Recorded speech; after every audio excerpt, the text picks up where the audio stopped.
Presiden Joko Widodo mendapat aduan terkait perbaikan jalan rusak di Lampung yang diperbaiki secara kilat. Aduan tersebut Jokowi dapatkan dari warga saat berjalan kaki di sebuah ruas jalan berlapis pasir dan batu di Lampung. Dari bawah pasir dan batu itu, tampak lapisan jalan rusak dengan tanah dan pasir. Berdasarkan video yang dibagikan fotografer kepresidenan Agus Suparto, awalnya Jokowi turun dari mobil untuk berjalan memeriksa kondisi jalan tersebut. Ruas jalan itu berdekatan dengan pemukiman warga. Ia pun langsung berjalan ke arah sejumlah warga yang melihat kedatangannya di sisi tepi jalan. Berturut-turut, tampak Menteri Perdagangan Zulkifli Hasan dan Gubernur Lampung Arinal Junaidi yang melihat dari kejauhan. Jokowi pun bertanya kepada warga terkait berapa lama jalan tersebut diperbaiki. Mendengar kesaksian warga yang menuturkan terkait jalan tersebut diperbaiki dalam 2 hari, sontak membuat Presiden Jokowi kaget.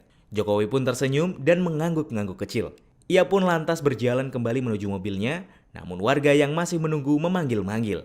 Presiden kemudian menelungkupkan tangan, seraya menegaskan akan segera ada perbaikan di jalan yang masih rusak itu. Sebelumnya, Arinal Junaidi, Gubernur Lampung membantah perbaikan jalan rusak di ruas Kecamatan Rumbia, Lampung Tengah, Provinsi Lampung, diakibatkan Presiden Joko Widodo akan melakukan kunjungan kerja ke Lampung. Gubernur mengklaim perbaikan baru bisa dilakukan karena proses tender baru selesai. Arinal menyampaikan perbaikan jalan tidak serta-merta dilakukan hanya karena viral di media sosial ataupun rencana kedatangan Jokowi. Dia menuturkan, proses tender ini memang perlu dilakukan sebelum adanya kegiatan yang menggunakan anggaran pemerintah. Sebanyak 750 miliar rupiah telah dianggarkan Pemprov Lampung guna perbaikan dan pembangunan di 14 ruas jalan.